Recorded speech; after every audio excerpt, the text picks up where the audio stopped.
Mana mana. Bum, bum, ba-da-dum. Mana mana. Bum, ba-da-da. Mana mana. Bum, bum, ba-da-dum. Na na na na na na na na.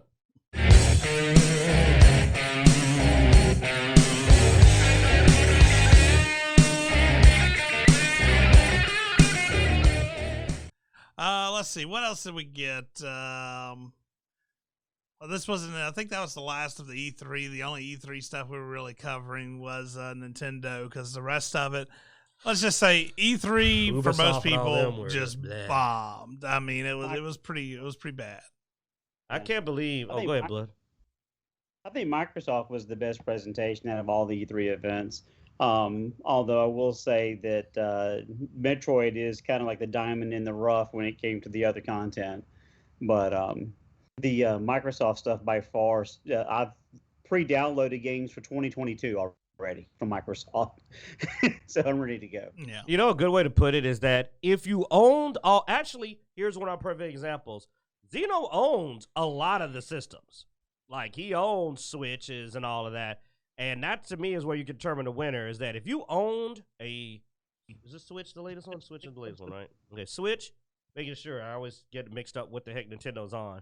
But Switch, if you own a PS5, a Switch, and an Xbox, it's almost impossible that you did not walk away from the Xbox with a bigger list of stuff to do, period. Oh, yeah. I mean, it's just impossible.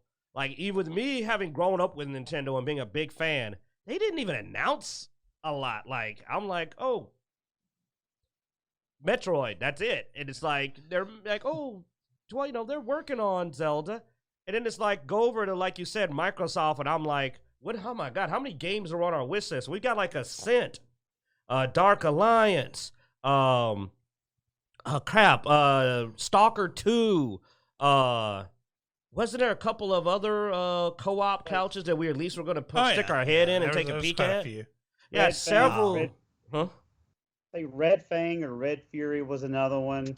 Back for Blood. Yeah. Back for Blood, that's going to be really And I tight. mean, not just one of us. Like, other than Stalker 2, most of these games we're playing together. So I was just like, wow, there's so much here I want to play. I like how in our chat room, Teddy Sprinkle starts listing off a bunch of retro machines, and he lists his PS4 in there with it, you know. And a broken PS4, just like everybody else's PS4, because PlayStation suck. All right, why are you? So next up we have Outriders. Give me one moment. I think someone may be waiting outside for me. Father's Day, man. People care about me. Okay. Can you handle it? You gonna be Go, fine? man. Go. Happy Father's You want to Day. do a counter, or you want me to go in Outriders? I'll do Outriders for you. Oh, yeah. Well, we'll talk without Q for a bit. All right, developer finally accepts that Outriders grind is just too much. This is basically riding off of Blood Axe and Q's constant bitchery of Outriders. So they have finally gotten, I guess, their way a little bit, with legendary drop rates being doubled, and apparently that's just a start.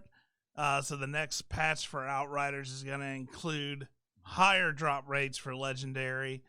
Doubled may not be enough to appease people.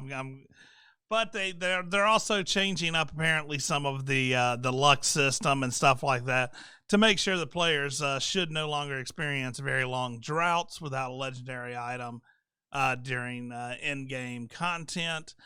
Though this probably, from what it sounds like, they're not fixing anything as far as the number of duplicates people get, and the fact that there are complete. They are. What's that? Actually, they are. They are. You read the Reddit. First of all, they finally confirmed my theory that there are multiple loot tiers. Yes. So, for example, they mentioned specifically Uga Uttara's Cowl, and yes, I've actually memorized how to pronounce that name. That had to drop from a level 48 enemy. So you had to find a level 48 enemy. You had to be lucky enough for him to drop a legendary and be lucky enough to actually roll the specific item that you need. So what they're doing now is they're removing the level requirement. So now you can technically get that year from any legendary drop. More importantly, if the legendary, when it comes out of the drop pod, if it's a duplicate that you have in your stash, you get one reroll. Yeah, the first one, the first legendary. So it can reroll. Now you may still get a duplicate on that reroll, but they will give you a reroll attempt to try to eliminate duplicates. So the ability to be able to farm the gear that me and Q have been trying to farm for months is now potentially available. They're eliminating longer droughts of not dropping anything, because we've run level 15s 3 or 4 times and gotten zilch. Zero. Like multiple, yeah. So that is supposed to be resolved. And they're increasing the luck and the legendary drop rates. But now, when is this going to play? They're still testing it, but I think it's supposed to be next week. Yeah. Something else is, if you haven't already, make sure you log in before the patch and get your God Roll legendary gun that you, in theory, don't already have. But we found out that's not the case. People are getting duplicate guns, so they're going to be releasing another God Roll gun in the future. We don't know when. I would expect it soon. So go ahead and log in, retrieve your weapon, put it in your stash, melt it for the mod or whatever, because you're getting another one and you get to keep the one they already gave you. So if you get a second...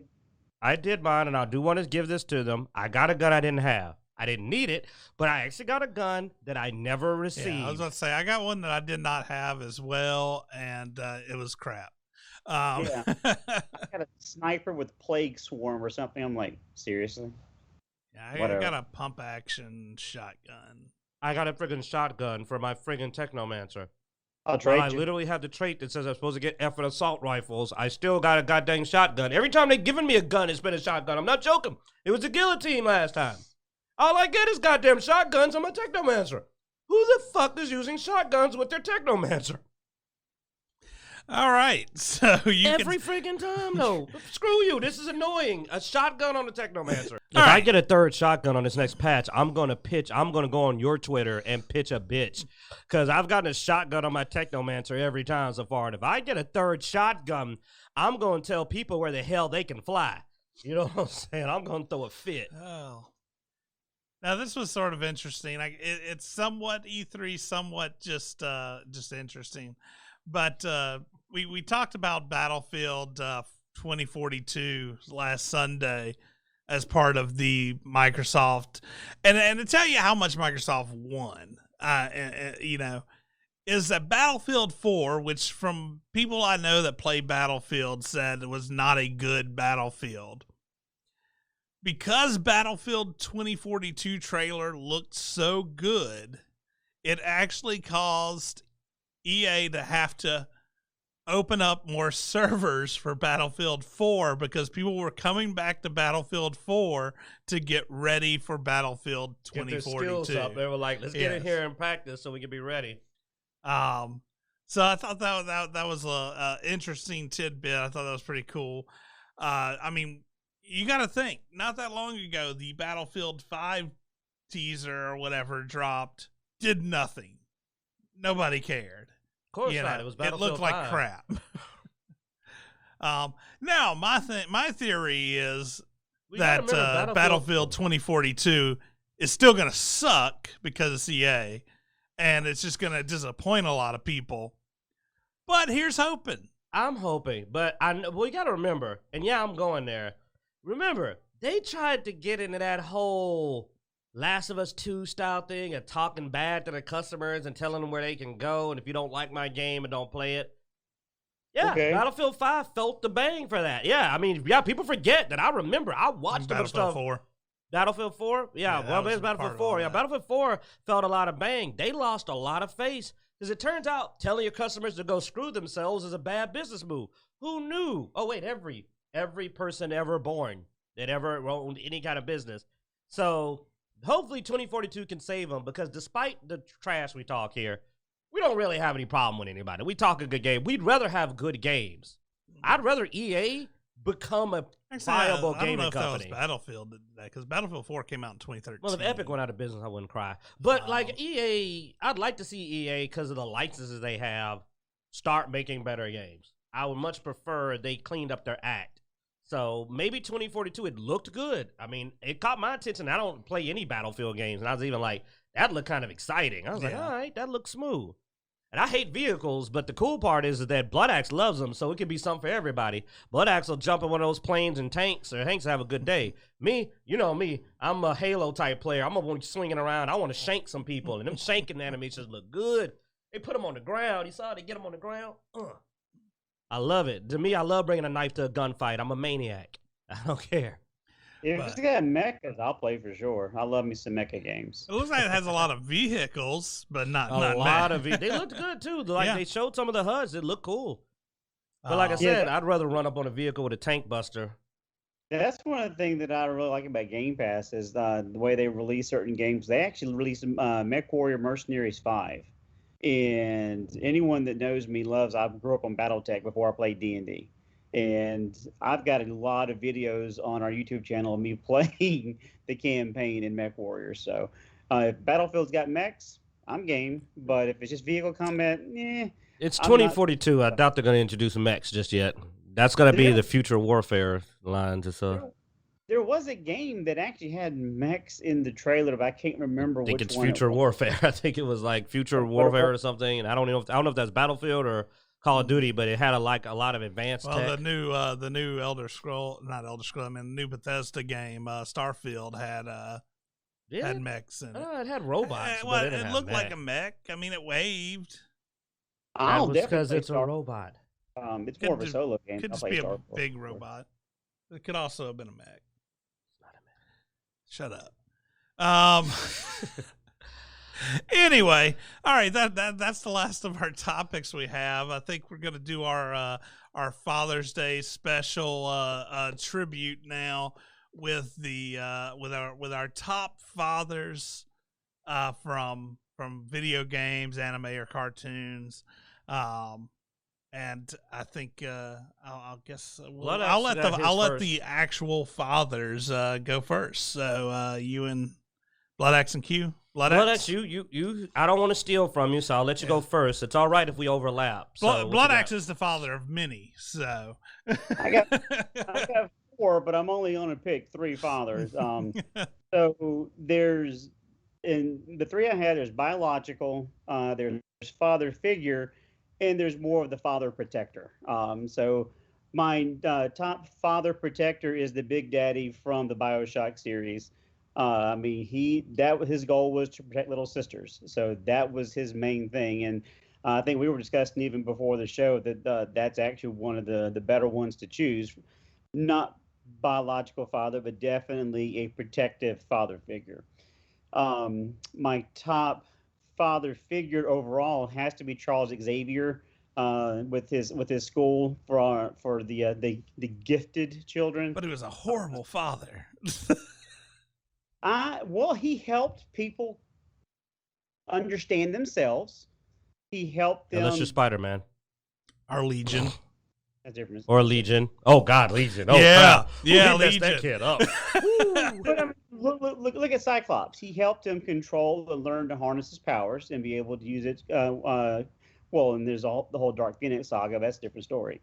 But taking in these kids that were being bullied or they were being cast out by their families because they were different. I mean, I think that's a huge father figure aspect because he's taking in those that are either not wanted, people are afraid of, or they were so terrified because they didn't want to share their secrets that he helped bring them in and go, hey, it's okay to be who you are.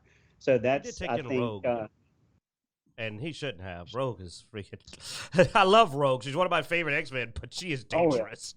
Yeah. Oh, yeah. There was also a question of whether or not he was mind raping these people to get them to behave, but... Why are you shitting on my father figure? I'm sorry. It's just... Please continue, Blood Axe. Is that all of them? Because I want to go too. Well, my biological, I have to go back to my roots, is Marcus Phoenix, even though his son's a piece of shit. But the fact that he came out of... Nobody likes JD. But he came out of retirement, put on his armor, put himself into danger for his son because his son wanted to help his friend Kate get his mom back. Even though they fucked his tomatoes up, I know. fucked my tomatoes up. So yeah, so they fucked his tomatoes up. They destroyed his house, but they pulled him back into something he didn't want to deal with. I mean, he had put a lot of that to rest. He buried his best friend. He buried his wife. But his son said, "Hey, Dad, I need your help." Okay, here's armor, here's guns. And they're like, "Where'd you get this shit from?" So he was always prepared and ready to help. Yeah, you didn't play Gears 4, Q, so you wouldn't know. But he had an armory in his house that he wasn't really supposed to have. But I mean, he suited up and went and helped his son. So I mean, that's a father there. If you come knock on the door, "I need your help." Okay, whose car are we taking? That's a dad. So Charles They fucked Xavier, my tomatoes up. they fucked my tomatoes up. Charles All right. Xavier, the Big Daddy, and Marcus Phoenix are my three. All right, I cute. have to agree on the Big Daddy just for the fact of when it came to making you not want to mess with those little sisters, man. The Big Daddy is probably one of the Big Daddy and Kratos are like the scariest dads that as far as protective. But I've got to mention when it comes to going to hell and high water for your kid, there is it Harry Mason from Silent Hill who went into Silent Hill looking for his daughter and kept going after Silent Hill showed that it was Silent Hill. Like, he did not turn around. He kept on going, and Silent Hill's effed up, and he was like, "I'm here to get my kid." Similarly, a good one is Resident Evil 8, The Village, Ethan, who went into the village and, like, this end of that game was sad. Like, well, I don't want to spoil it. Let's just say, when it comes to going all out, he goes all out to save his kid. Even when it got a weird twist where I would have been like, "Well, this is done. Ain't no way my kid's still alive." Nope, he still keeps going well into the point of no return, like all the way.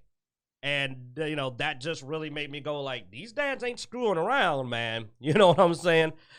And then, of course, the last one is Joel. Last of Us 2, Joel bonds with, the first two were biological fathers. Gets weird with Silent Hill, but still biological father. But but specifically in the case of Joel, when it comes to an adoptive father who went all in, he went all in, man. And just an incredible dad. I know those fathers always stood out to me as just being one of a kind, all in. I'm here, I'm doing what I need to do. There's a lot of legendary father figures, but when it comes to like really, in games, guys that fill that role, when it comes to like, just like I said, that straight to the head, like I'm in here, I'm going in for my kid, Papa Wolf, as it's called. These guys, man, these guys. And the reason I mentioned Kratos is while some people like to slam on Kratos, I always like to point out that you must have not played God of War 1 through 3 to know how much he changed for his kid. Kratos was an angry psycho who really mellowed out, man. Like, if you, as a big God of War 1, 2, 3, the other material, you know what I'm saying? He changed when he had a kid. I get it a lot. Like, he didn't throw a single innocent person into a Gears in order to open a door because, Kratos was something else. Oh yeah, and when in the game when the kid disappears and he goes full out, he pulls out. Where's my boy? He pulls out the nasty blades when his kid disappears, and like I said, and even when he, it's been out loud. Even as much as when he sees that things aren't going to end well for him, he's still riding on out. Like, remember he sees the thing and it's like, "Oh, I'm not gonna make it," and he's like, "I don't care, man. I'm gonna ride it on out with my kid." And he even tried to tell him, "Look, if I ever go away, don't become a dickhead," basically. But then the final one is one from a movie. If we're gonna go comic books, dang, oh no, because I wanted to steal this one from you. One of my best comic book movies, Dad's was, man, Old Man Logan from Logan, man. I liked it. I liked Logan from the movie Logan. And when it comes to on-screen movie dads that are also comic book related, Logan, I liked it. I liked it a lot. And, I mean, that was a great little story. And Old Man Logan, it's one of our favorite comic book movies. Me and Dino have always listed as, like, one of our favorite episodes, of Logan in general in cinema. And then just one of the best Marvel movies. and he was, a father figure in that. It was awesome. So I've left you nothing. Now what do you got? All right, so I was more just going to go for humor because I figured these people would be long-winded. So I went with Motosuke Shirahama from Kenichi. That's a good one. The dad from Kenichi. Yeah. The shotgun. The dad. shotgun. Yes, this is my pick. History's strongest disciple, Kenichi, is the name of the anime. But the father is super protective and constantly, anytime any of his kids, he thinks that any of his kids are getting bullied or in danger, he pulls out this shotgun like Excalibur. Pulls out. I just been to say he has many elaborate shotgun summoning scenes. And it is a beautiful moment each time, and well worth just for the father in this. It made the anime worth watching. Other than that, it was a good anime, but the father was a great character in this, even though he's a minor character, but his scenes are all hilarious. And then the whole, we read Ruziya, so we know the teacher for a day, father for life. All of Kenichi's teachers are uniquely different but very close to him fatherly figures, where he's had an episode with all of them. It's a really cool show. Like, if you're a martial arts fan, I would suggest History's Strongest Disciple Kenichi for just a really good anime. I loved it. It was awesome. But good pick. That is a hilarious dad. Like, wow. But protective. He ain't effing around, man. Oh yeah. Don't even mess with his daughter now. Oh boy, like it's I said, bad enough shotgun. when you mess with his son, but you mess with his daughter, it's on. Like, the scenes of him summoning the gun are unique. Yeah.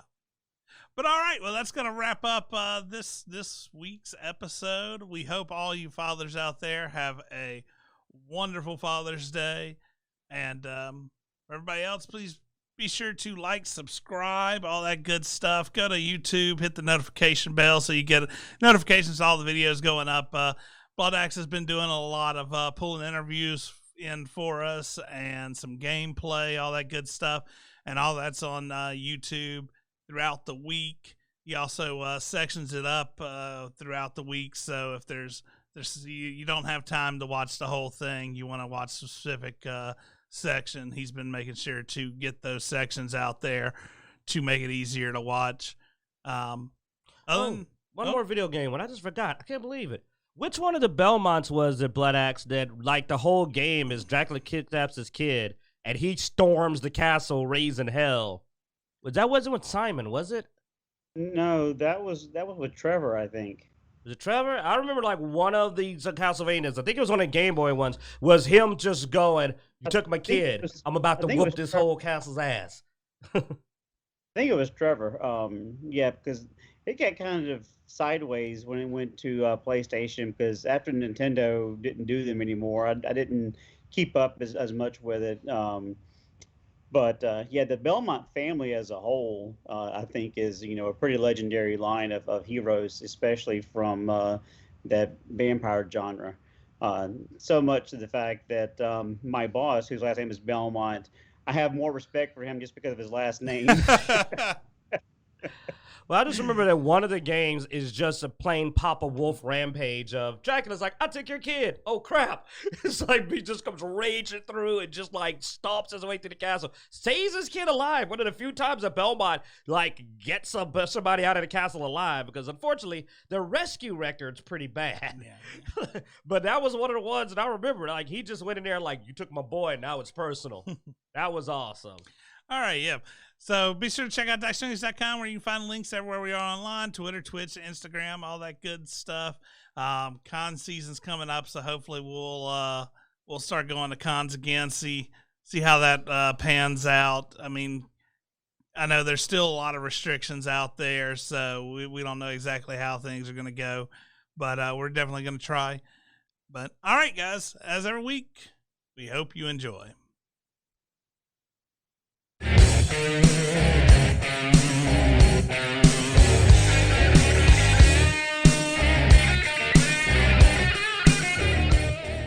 That's what you can do when you have a reputation, but nobody trusts Disney.